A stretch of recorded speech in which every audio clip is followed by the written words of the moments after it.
Profe Velasco Jenny, Gracias. ¿me escuchaste, profe? Sí, también. Gracias, profe. Ok. Bueno, vamos a hacer dos cosas en esta clase. ¿Ya entraron al aula virtual? Sí, señor, hay una tarea en la lección. Sí, profe. Exacto. Entonces, miremos esa tarea. Ahora en el documento, ese es un modelo de acta y de estatutos, o sea, de acta donde se está creando la sociedad. Ya yo lo voy a compartir aquí por la pantalla, pero vayan abriéndolo. Si de pronto alguno de ustedes puede compartirlo por aquí, por el chat de Zoom.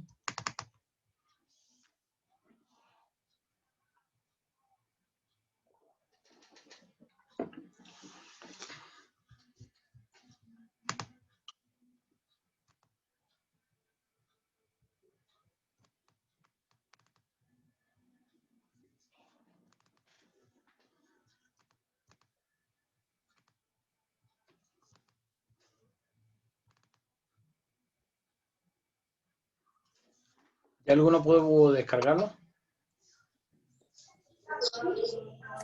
Está en proceso, pues. Sí, doctor. Listo, profe, ya se pudo descargar. Yo lo estoy compartiendo, no sé si lo están viendo. Ok, ya yo lo comparto acá por la pantalla. Sí, aquí lo estoy viendo.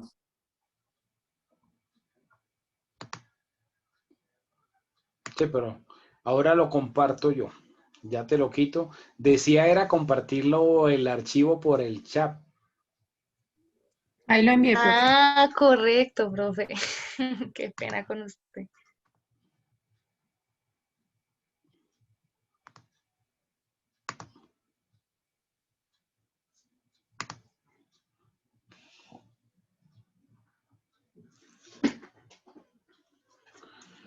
Ya, permítanme.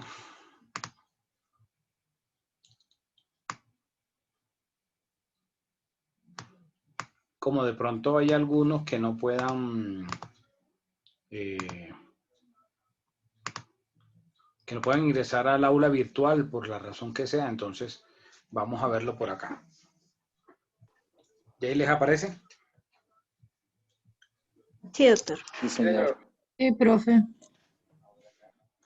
Bueno, entonces el nombre de la sociedad. Espero que ya sepan cuál va a ser la razón social de la sociedad que están haciendo. Además de eso, que lo hayan verificado por la página del RUBES para que sepan que no está registrado.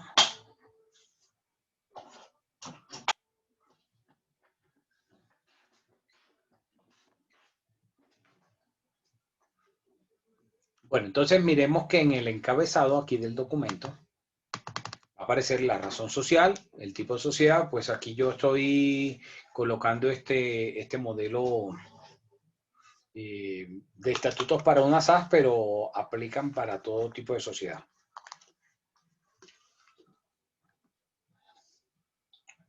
Se menciona entonces el nombre de las personas, de los socios.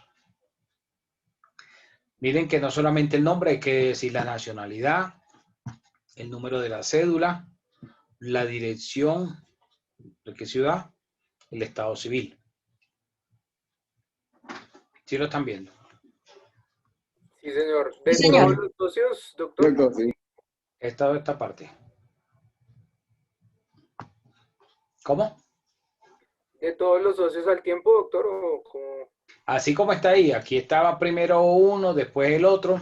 Entonces, ahí van todos. Si son 5, pues ahí van los cinco nombres. Entonces, miren que declaran que están constituyendo la sociedad de nombre tal, con un capital de tanta plata.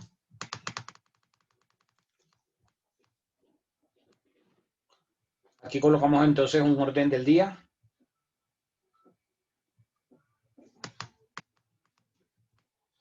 miren que entonces la verificación del quórum, bueno, ahí también podríamos colocar, me faltó dejarle ahí escrito en la verificación del quórum, pues la designación de presidente y secretario de esa reunión. Entonces se postula y se designa como presidente a fulano. Y se postula y designa como secretario a sutano. Normalmente son los mismos socios, ¿sí? Pero eso Doctor, las dos, qué ¿no, pena. profe? Y solo se delegan presidente y secretario solo para esa reunión. Sí, claro. Siempre que se delega y se hace la designación de presidente y secretario es solo para la reunión. Gracias, doctor. Entonces nos vamos a los estatutos y en los estatutos ya miramos que viene el articulado de cómo va a quedar los estatutos. Entonces, ¿quién me lee ahí el artículo 1? Forma. Artículo 1. Forma. La compañía que por este documento se constituye es una sociedad por acciones simplificada de naturaleza comercial que se denominará inversiones, bueno, el nombre que coloquemos, regida por las cláusulas contenidas en estos estatutos en la Ley 1258-2008 y en las demás disposiciones legales relevantes. En todos los actos y documentos que emanen de la sociedad destinados a terceros, la denominación estará siempre seguida de la palabra Sociedad por Acciones Simplificadas o de las iniciales SAS. Ahora, yo estoy colocando aquí el modelo como una SAS, pero acuérdense que van a colocar, en vez de la ley 1258, pues van a colocar el Código de Comercio.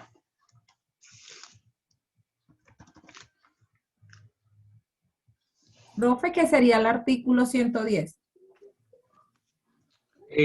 O basta solamente con que coloquen Código de Comercio. No es necesario, pues, para el tipo de sociedad que digan en los artículos tales a tales del Código de Comercio. No es necesario, pues si lo quieren mencionar, no está de más. Pero no es que sea, digamos, una camisa de fuerza.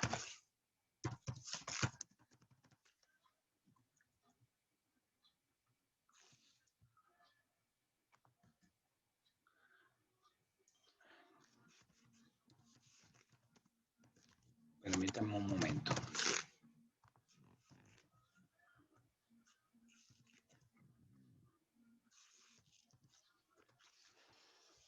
Bueno, entonces,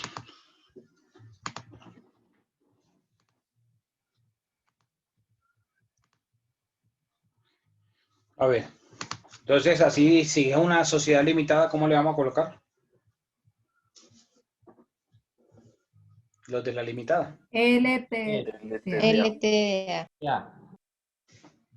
Exacto, cualquiera de las dos formas, la palabra limitada o la sigla, o la abreviatura, perdón, LTDA.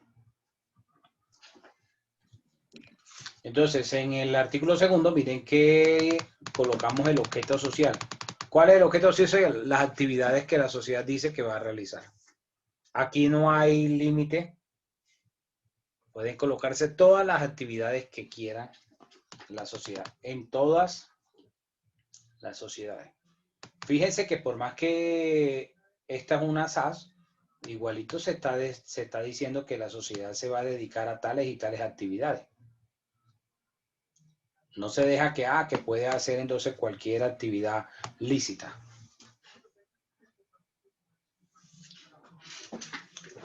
Artículo 3º, domicilio.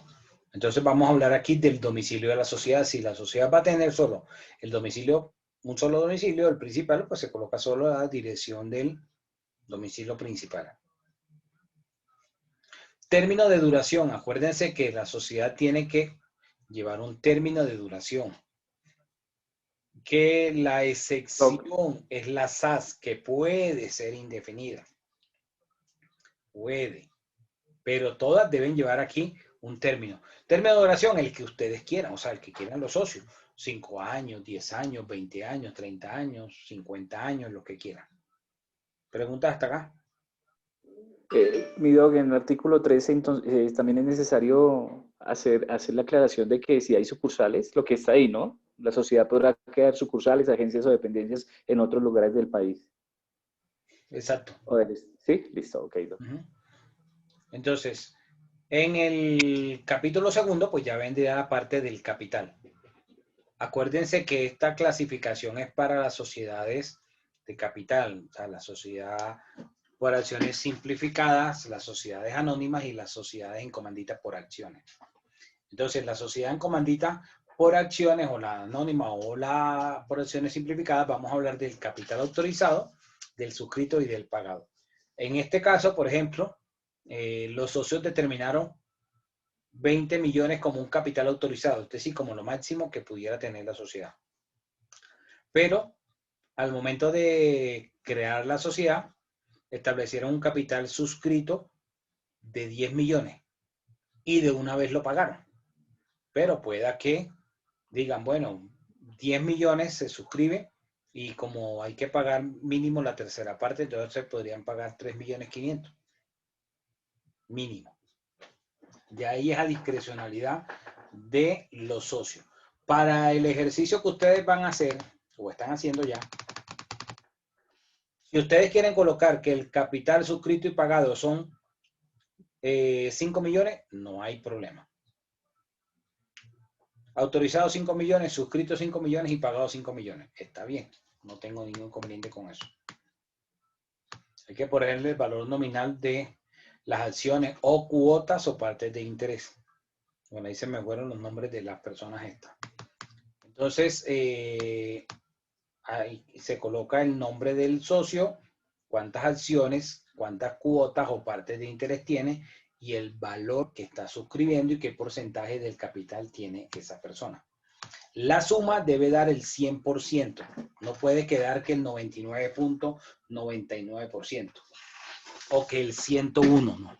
Tiene que ser exacto el número matemático. Frente al valor del capital, pues van a colocar aquí en el caso que el valor del capital sea suscrito una suma y el pagado otra suma, aquí va a colocarse el valor del capital suscrito. Pongamos el ejemplo.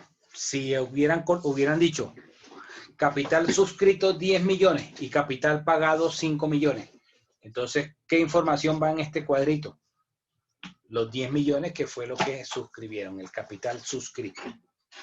Porque ya vamos a mirar ahora, en la segunda parte de la clase, lo que dice el Código de Comercio, o las reglas que trae el Código de Comercio frente al capital. No.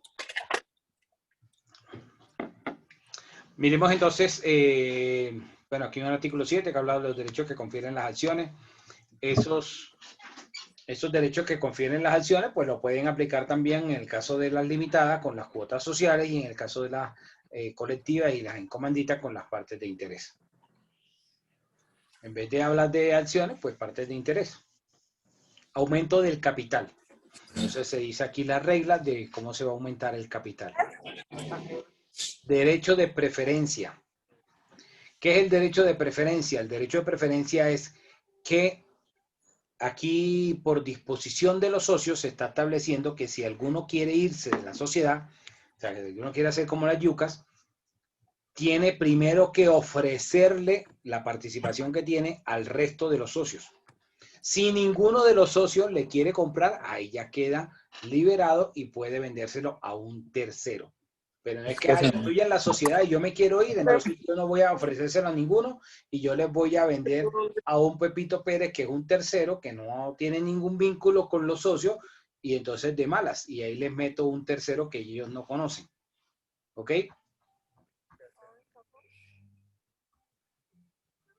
¿Preguntas hasta acá? Doctor, una preguntita ahí con el tema del derecho de preferencia. Si hay un tercero que paga un valor superior a las acciones, no sé si me hago entender. Sí, de que le valgan hacen 100 pesos y pague 120. Pero Sí, es que el exacto. derecho de preferencia no puede pasárselo por la faja. ¿Será que si viene gente? Pero ahí entonces él puede decir, tengo una oferta por mis derechos de esto, pero como la oferta está, se las ofrezco a ustedes en calidad de socios, pero por el mismo valor que me están ofreciendo, ¿se podría? A ver, yo estoy entendiendo que la pregunta la estás enfocando como si eso fuera un mercado persa, como si eso fuera una subasta. Sí, sí, señor, exactamente. ¿Quién dé más?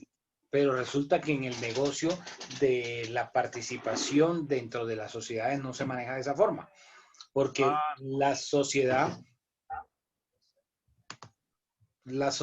ha determinado cuánto es el valor de esa participación que tienen los socios previamente.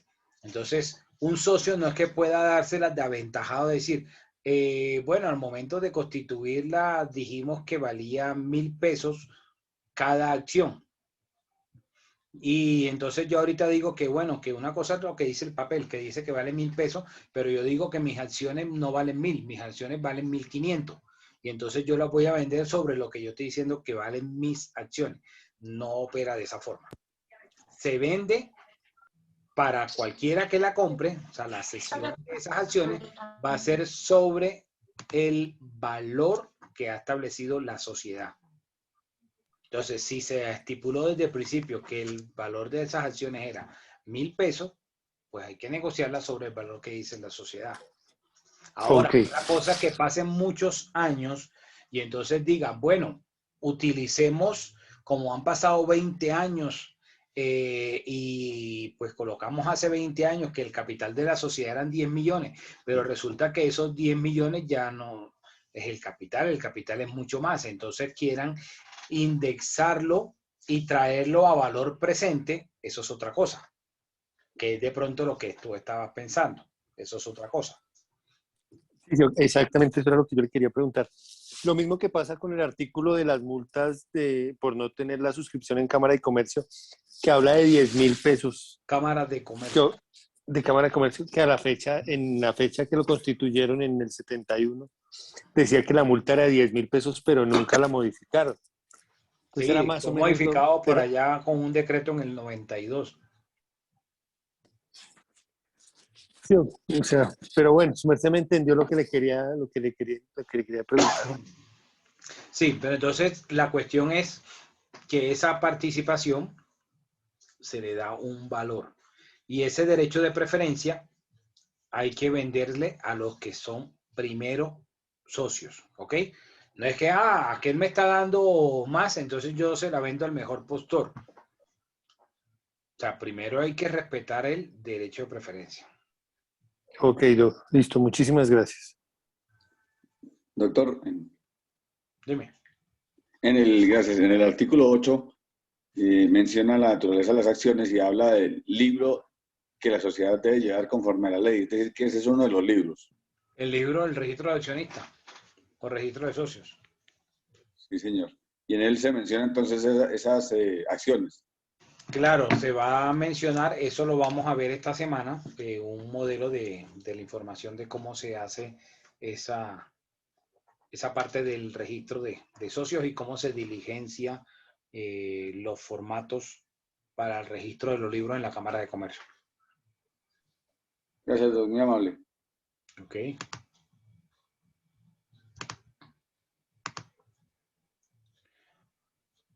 Bueno, entonces, ya ahí les aparece nuevamente el documento. Está cargando. Ya, ahora sí. Listo, entonces ya hablamos del derecho de preferencia. Igual, no sé si ustedes me han escuchado que en el contrato de arrendamiento, cuando el dueño del inmueble, el arrendador, va a vender el inmueble, la ley dice que tiene que darle el derecho de preferencia al arrendatario. Entonces, primero tiene que decirle, así el arrendatario no tenga plata para comprárselo, tiene que decirle, oiga, señor arrendatario, yo voy a vender el predio. ¿Usted está interesado en comprármelo, sí o no? Pero tiene que comunicarle oficialmente. Así sucede acá con las acciones, o con las cuotas sociales, o con las partes de interés. Si en los estatutos no se estableció el derecho de preferencia, entonces pues no se obliga. Porque acuérdense que el contrato es ley para las partes, artículo 1602 del Código Civil. Y los estatutos no es más que un contrato entre los socios. Entonces se establecen unas reglas y hay que hacerlas cumplir. Bueno, esto de clase y serie de acciones serían solo para las anónimas, para las SAS y para las en comandita por acciones. La limitada, colectiva y las sociedades en comandita simple no van a colocar ese tema de clasificarlo. Eso solo para las acciones.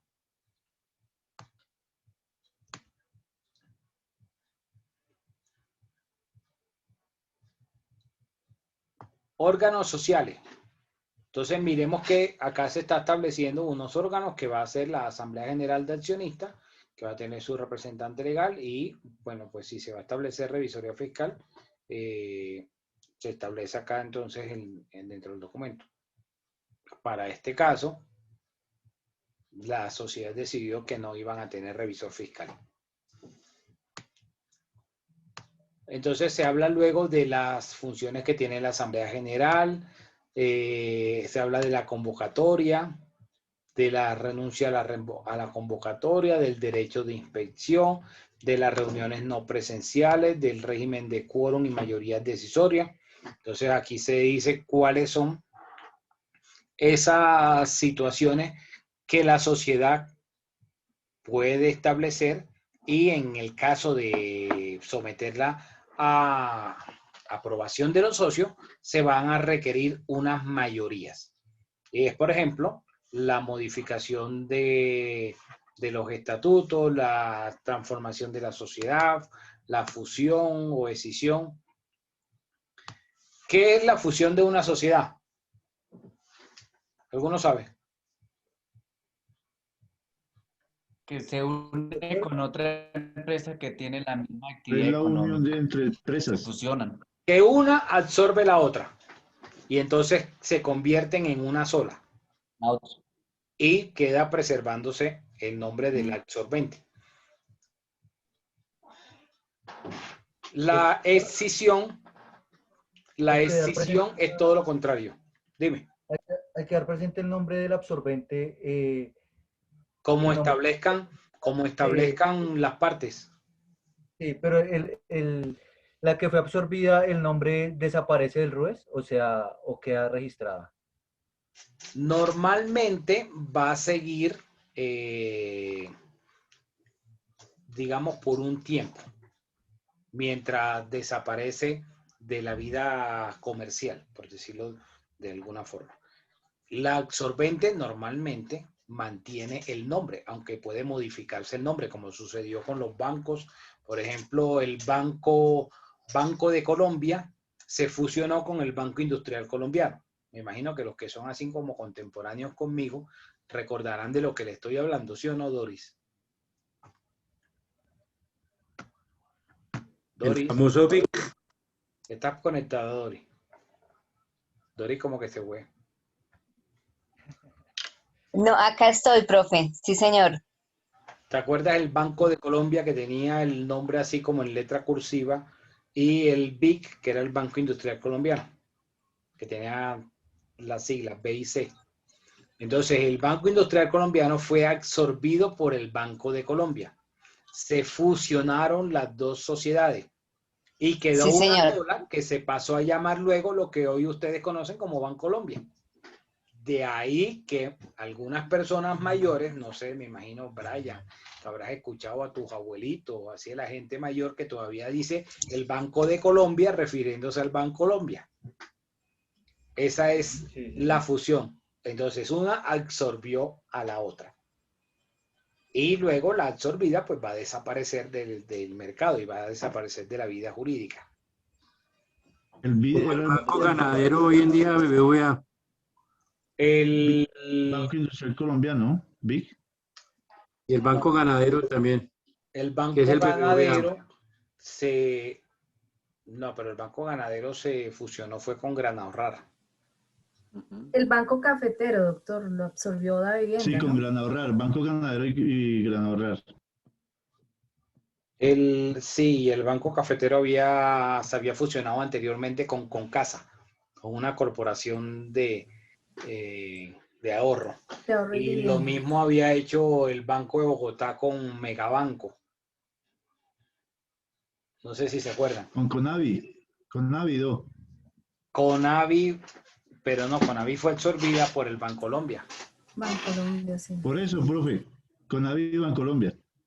Pero fue posterior. Esa fue como hacia el 2005, 2006, más o menos. Pero se convirtieron, o el Banco de Colombia y el BIC se fusionaron por allá como en el 2000, 2001, por allá. Cuando Más hubo la tardecito. liquidación del Banco del Estado, de la Caja Agraria, por allá entre el 99 y el 2000, el gobierno de Pastrana. Entonces, para ese tipo de decisiones se requieren mayorías calificadas.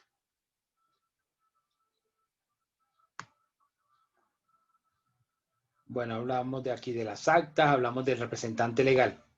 ¿Cómo se llama representante legal en la sociedad? Cualquiera que sea la sociedad normalmente. Gerente. Gerente o presidente. Exacto, gerente o presidente, cualquiera de los dos nombres. Gerente o presidente.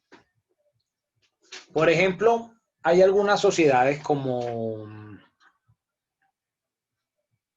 digamos, como algunos bancos que colocan representante legal para diferentes situaciones. Entonces, digamos, como el presidente del banco, ¿sí? Vendría siendo el representante legal, es decir, la cabeza máxima. Y pueden establecer entonces unos cargos que puedan ejercer la representación legal, pero que estén por debajo de él para determinadas situaciones, como por ejemplo, un representante legal para los asuntos judiciales. Entonces significa que cualquier demanda contra ese banco no se va a citar para que comparezca al proceso al presidente, sino que se va a citar al representante legal para esos asuntos judiciales. No sé si ustedes vieron que hace un par de años las EPS empezaron a hacer una jugada para hacerle el quite a las tutelas. Y es que en los incidentes de desacato, por disposición del decreto 2591, el juez, si se declara el desacato, ordena el arresto de la persona. Entonces, para que no fuera a chuparse el canazo el presidente de la EPS, o sea, la cabeza máxima, se inventaron una figura del representante legal para esos asuntos judiciales. Y entonces el que tenía que irse a chupar el canazo en caso de un desacato, pues era ese representante legal. ¿Ok? Es como una desconcentración y delegación de funciones administrativas, sí, pero en el ámbito ya, pues, del banco, no como Claro, Estado. de la sociedad. Entonces pueden establecer diferentes representantes legales dependiendo, digamos, como la finalidad de esa representación legal, como para algo muy específico. Gracias, doctor. Se va a estipular igual las facultades. ¿Qué facultades le está dando la sociedad a ese representante legal? Recuerdan que yo les había dicho que era sano colocarle un límite a los negocios que pudiera hacer, a la cuantía.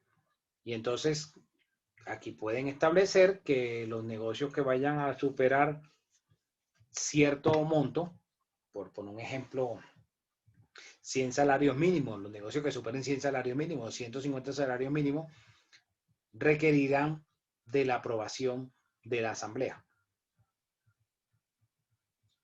Y es una forma también, digamos que es una situación que va bidireccional, porque eso le va a permitir a los socios, que son los que van a estar en la asamblea, tener tranquilidad de los negocios que haga el representante legal, porque el representante legal al final los va a embalar con las decisiones que toma.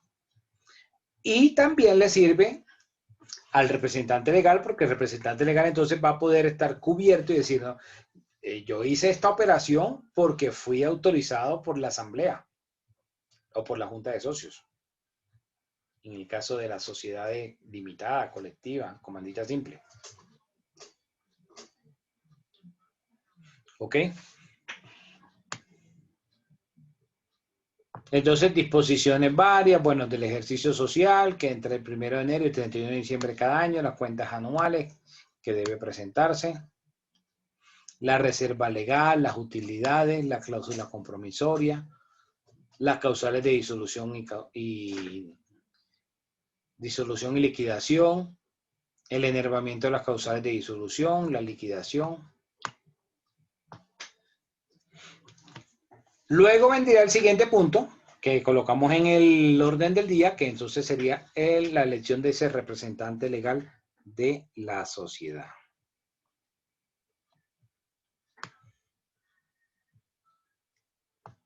Y la aceptación del cargo por parte de esa persona.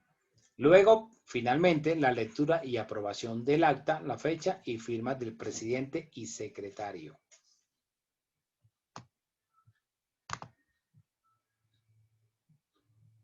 ¿Dudas? ¿Preguntas? Doctor, los que aparecen ahí, ¿se enumeran en el orden o se sacan de algún? Eso está numerado ahí según el artículo 110. Ah, según el artículo. Listo. Pero, digamos, la norma específicamente no es que diga que debe ser ese el orden, sino que tiene cierta lógica. Tú no vas a hablar de las causales de disolución antes de decir cuál va a ser el objeto, a qué se va a dedicar, qué actividades va a hacer, cuánto es el capital, cuál es el domicilio, ¿sí? Entonces, por, digamos, lógica, se va a dejar la disolución y liquidación para el final de los artículos, porque va a hablar ahí de cuando ya finaliza la sociedad. Entonces, eso lo dejaríamos para el final. Listo, sí, señor. Gracias, doctor. ¿Alguna otra pregunta?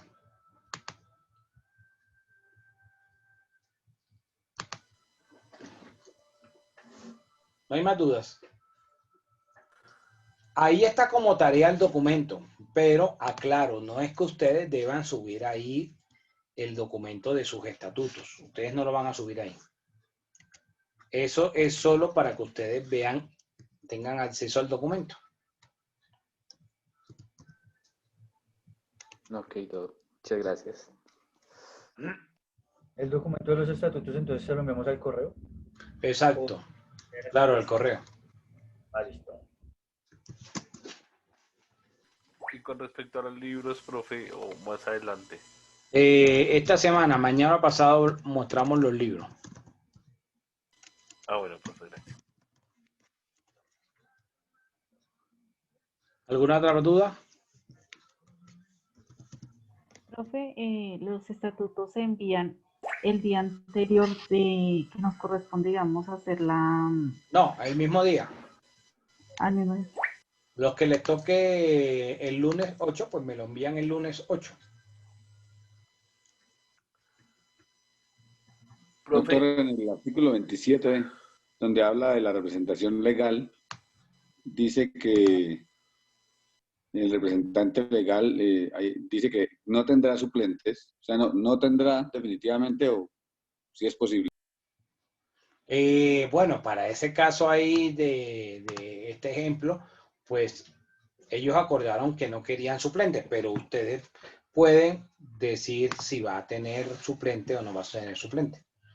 O sea, esto es como un borrador o un modelo de lo mínimo que ustedes le van a colocar. Pero se puede colocar. Las posibilidades que puede tener.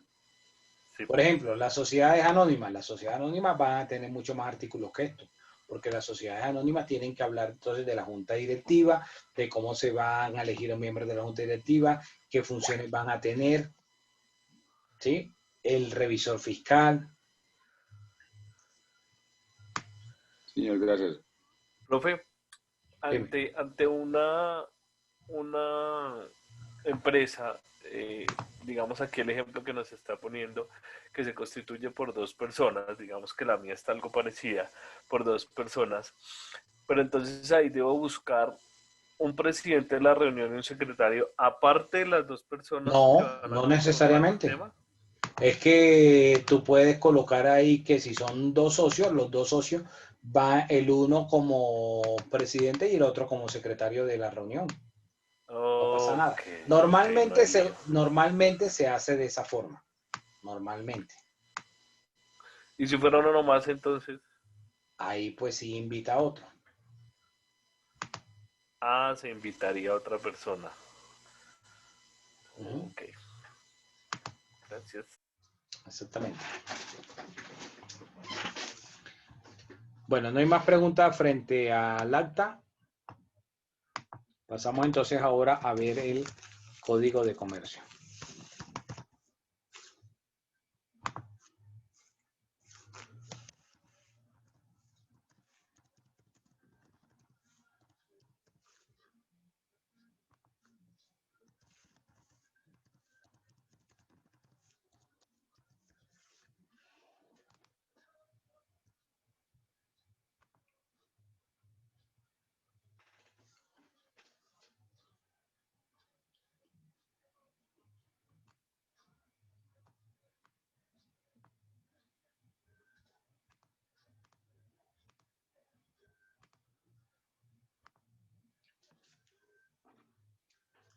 ¿Qué les aparece? Sí, señor, ahí está bien. Sí, doctor, ya aparece.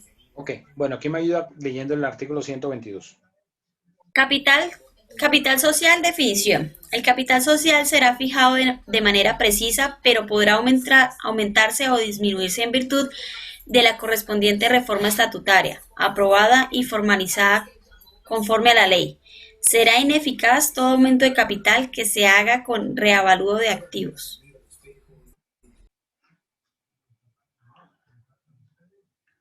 Bueno, entonces, el capital, como aquí la norma lo indica, el capital debe ser determinado, ¿sí? O fijado de forma exacta. No podría, digamos, la sociedad decir, vamos a colocar que el capital de la sociedad sea en pesos colombianos el equivalente a $3.500 o a $3.000. Porque entonces el dólar fluctúa. Tenía que decir, 10 millones de capital, 10 millones de pesos. ¿Hasta acá están claros? Sí, señor, sí, que no se presta para confusión, que sea concreto. Exactamente. Ahora, el capital puede aumentarse cuantas veces quieran los socios. Solo que cada vez que se aumente el capital, hay que hacerlo a través de una reforma estatutaria. Así con un acta, orden del día, tal, y someterlo a votación y hacer esa respectiva reforma cada vez que se vaya a hacer el aumento del capital. No puede la sociedad decir, bueno, nosotros nos constituimos como sociedad hace 10 años, pero entonces hace 10 años pusimos 10 millones de capital, pero esos 10 millones hoy, 10 años después, es mucho más dinero. Entonces, hagamos un aumento de capital haciendo un reavalúo de esos 10 millones y trayéndolo a valor presente. Esa no es una forma de aumentar el capital. ¿Ok?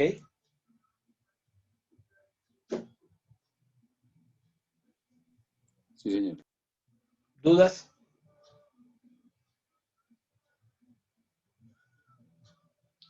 Bueno, miremos entonces para qué sucedería si una persona no tiene la posibilidad, digamos, de que se tome la decisión de que vamos a aumentar el capital de la sociedad y la persona no tenga el dinero para hacer el aumento. ¿Se puede obligar o no? Miremos el artículo 123. Creería que no. ¿Quién me ayuda con el 123? Aumento o reposición de aporte del socio. Ningún asociado podrá ser obligado a aumentar o reponer su aporte si dicha obligación no se estipula expresamente en el contrato. Entonces, si yo firmé la reforma, estuve de acuerdo en la reforma estatutaria aumentando el capital, tengo la obligación de entregar el dinero. Pero si yo no me obligué porque no tenían los medios, no me pueden, no, digamos de que yo no me comprometí a un aumento de capital, no me pueden obligar de que yo debo aumentar el capital. Doctor, y en ese caso disminuye la participación como el porcentaje en la sociedad. La medida accionaria. No, eso es otra cosa que vamos a ver ahora. O sea, aquí es si se hace un aumento, entonces el aumento va a obligar a quienes se comprometieron. Porque es que el aumento puede ser dos cosas. Puede ser una emisión de acciones y, digamos, hayan 3 socios y uno solo de esos 3 es el que se compromete a realizar el aporte y los otros 2 no. ¿Ok? Entonces, el socio no va a ser obligado. El socio no puede ser obligado. ¿Dijiste que tenías hambre? El socio no puede ser obligado en contra de su voluntad a realizar un aporte que no se comprometió. Miremos el 124. ¿Qué pasa con la entrega de los aportes? ¿Cómo se hace la entrega de los aportes? 124, ¿quién lo lee?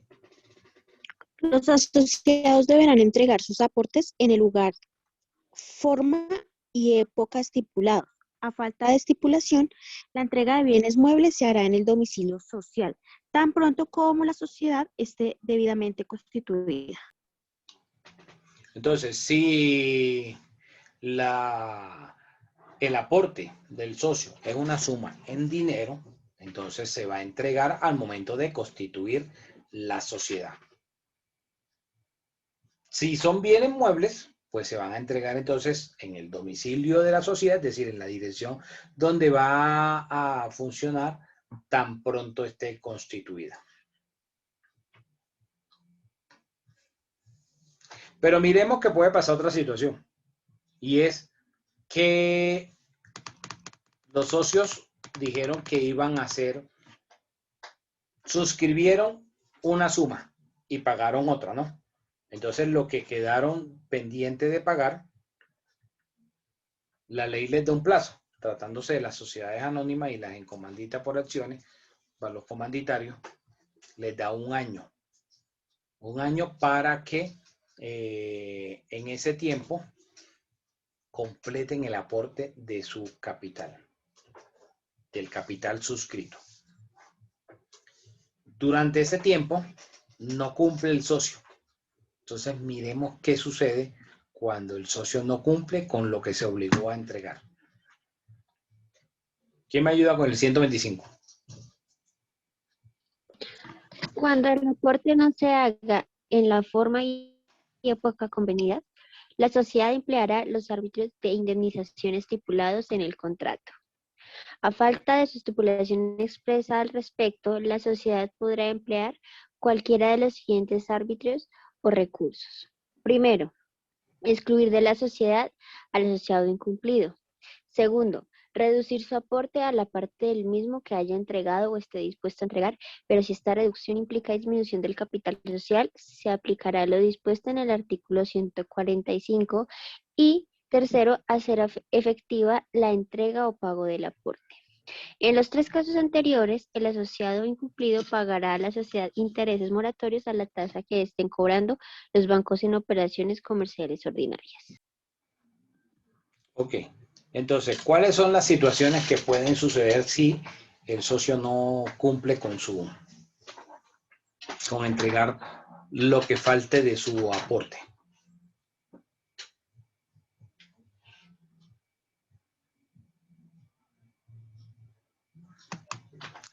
A ver, ¿quién me dice entonces, cuáles serían las situaciones? Pero esa sería la última opción. ¿Cuál sería la primera que creen ustedes que se puede hacer? Que lo excluyen de la sociedad. No, se reduce el aporte. Se reduce el aporte a la parte que le haya entregado. Yo diría que habría la lógica serían 3 pasos. Primera situación.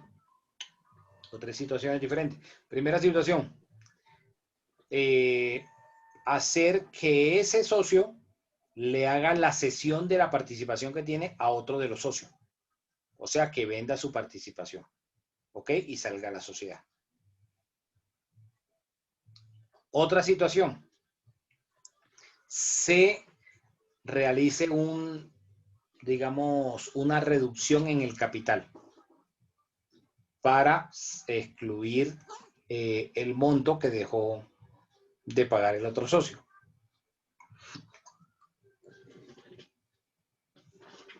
Y la otra opción es, entonces, realizarle la expulsión, expulsarlo. Y al expulsarlo, pues devolverle la plata.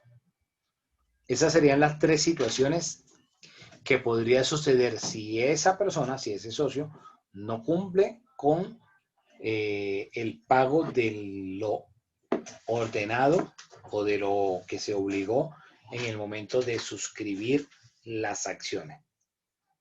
Esas serían las 3 situaciones, las 3 variables, por decirlo de alguna forma, si la persona no es cumplida.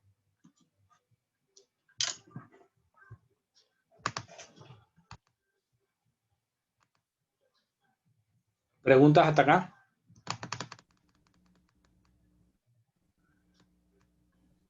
Para la exclusión, ¿cómo se puede hacer? ¿Cómo se debe hacer? O sea, solamente es reformar los... Se le comunica que incumplió, pues se dejan las respectivas constancias y se profiere entonces a hacer una recomposición del capital. Y la persona se niega a hacer eso. ¿Ya sería alguna demanda? Es que al sacarlo, al excluirlo, no le van a decir, tú te quieres ir. Lo ponen de patitas en la calle. No le van consultando, lo ponen de patitas en la calle. Doctor, ¿y ahí no le reducen los aportes que él realizó conforme a lo que dice al final del artículo, que dice que se le cobrarán los intereses bancarios del dinero que dejó de aportar por el lapso que... o le reintegran todo el dinero que aportó a la sociedad? Puede darse la posibilidad, digamos que lo más común es que le devuelvan lo que haya dado, y al hacer entonces la devolución de lo que haya dado, entonces tienen que hacer una reducción necesaria del capital. Un cruce de cuentas. No, una reducción.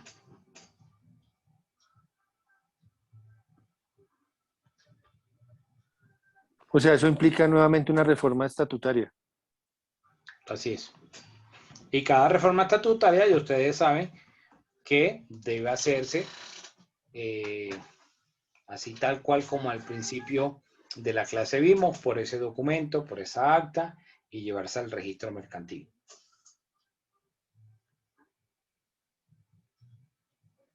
Artículo 126.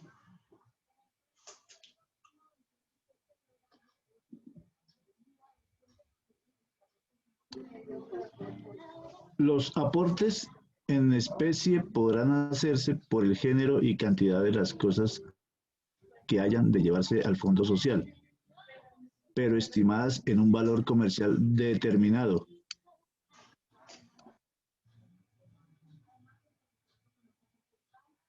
Nuevamente.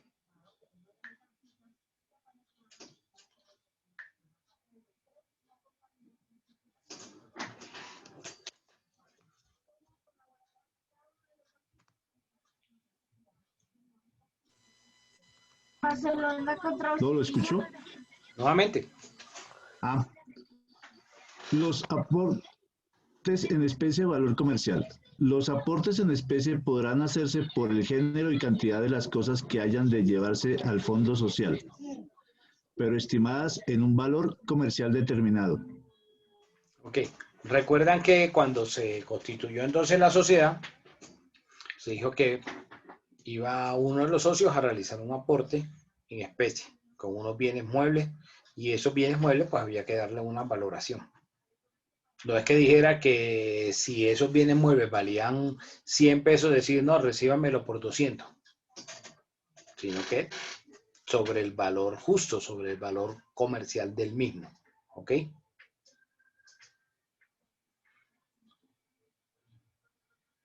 ¿Qué sucede cuando el aporte es en industria?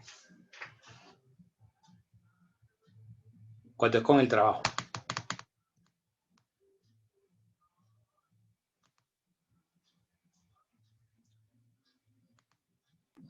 Igual, ¿no, profe? Se le da un valor comercial para determinar la medida accionaria que está aportando pues con su labor en especie.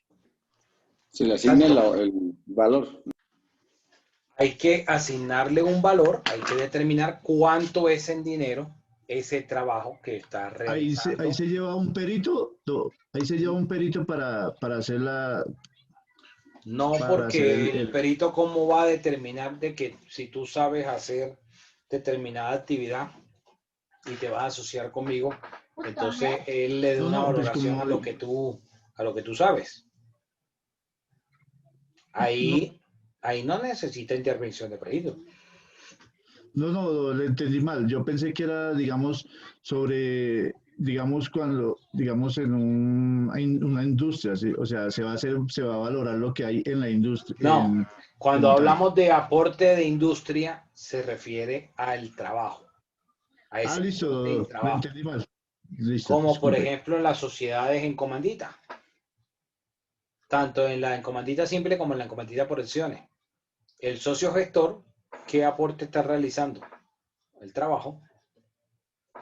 El socio gestor es el que sabe el negocio, lo tiene el negocio en la mente y sabe cómo el negocio puede dar utilidades. Lo que pasa es que ese gestor no tiene el dinero que se requiere para hacer la inversión y poner en marcha el proyecto. Entonces, como no tiene esa posibilidad de, con sus propios recursos, generar el asunto, entonces ahí es donde va y busca otro. Entonces Franklin sabe una técnica italiana para hacer una pizza y le dice, venga, José Alfredo, mire que lo que está de moda es el horno de leña, hacer la pizza en estos hornos que son los que están de moda en Italia, y entonces nosotros si lo hacemos las pizzas de esa forma, podríamos presentar estos productos, este tipo de pizza, una forma cuadrada. Por ejemplo, nosotros aquí tenemos la pizza de una forma circular y resulta que allá en Italia vi que la mayoría de las pizzas son cuadradas. Y algunas pizzerías aquí muy exclusivas, o sea, donde es muy costoso, esas pizzas cuadradas le llaman que son pizzas romanas. Entonces, Franklin le puede decir a José Alfredo, venga, José Alfredo, usted tiene un dinero, yo sé esta técnica para hacer esta pizza, podemos llenarnos de dinero, montemos una sociedad, pongamos una pizzería y usted pone el dinero y yo pongo el trabajo. ¿Qué es lo menos que le va a decir Franklin? Vamos 50-50. ¿Cuál va a ser el aporte de Franklin? El trabajo. ¿Cuál va a ser el aporte de José Alfredo? En dinero. ¿Ok? Sí, profe. Listo. ¿Dudas? ¿Preguntas? ¿O quedó todo claro? Profe, buenas noches. Dime. Profe, una preguntita. Es que no sé si usted ya lo comentó, no hace mucho me pude conectar. Dentro de los estatutos se debe colocar en el momento de que el socio es gestor y el socio es quien da la plata, o eso no se puede, o no se coloca. Ahí hay dos situaciones diferentes. Mismo ejemplo. Franklin necesita un capital de 50 millones para desarrollar el negocio. Y Franklin no tiene los 50 millones. Tiene 10. Pero José Alfredo tiene los otros 40. Entonces Franklin puede aportar los 10 y además de eso ser el gestor. Podría Franklin tener la doble condición. comanditario aportando 10 millones, teniendo el 20%, José Alfredo teniendo el 80%, en cuanto al aporte como tal del capital. O Franklin puede ser simplemente el que está aportando su conocimiento, su trabajo, no está aportando dinero. En cualquiera de los dos eventos, Franklin, ¿qué es lo menos que Franklin va a esperar? ¿O qué espera Franklin como el socio gestor? Dos situaciones, ganar doble. ¿Por qué ganar doble? Como empleado va a tener un sueldo, un ingreso por desarrollar esa actividad. Pero aparte de eso, por ser socio, cuando hayan utilidades, tiene derecho a recibir la utilidad que le corresponde por ser socio. ¿Ok? En ambos casos, Franklin está esperando doble ingreso. Y no está mal, porque la norma lo permite. Ahora, ¿cuál es la recomendación que yo hago para ese tipo de sociedades en comandita? Que debe establecerse en los estatutos que esa participación que va a tener el socio gestor, darle un porcentaje. Bueno, José Alfredo está aportando 50 millones, capital de la sociedad son 50 millones, pero se está reconociendo que Franklin, como socio gestor, tiene el 50% de participación en la sociedad. Entonces, cuando hayan utilidades, Franklin va a recibir sobre el 50% que tiene, igual que José Alfredo. ¿Ok? Más el sueldo. Exacto. Bueno, entonces nos vemos mañana. Feliz noche. No se les olvide actualizar las respuestas de los foros, ¿ok? Hoy no hay foro. Bueno, Feliz noche. Muchas gracias, doctor. profe, buenas noches. Gracias, doctor. Gracias. Buenas noches. Profe.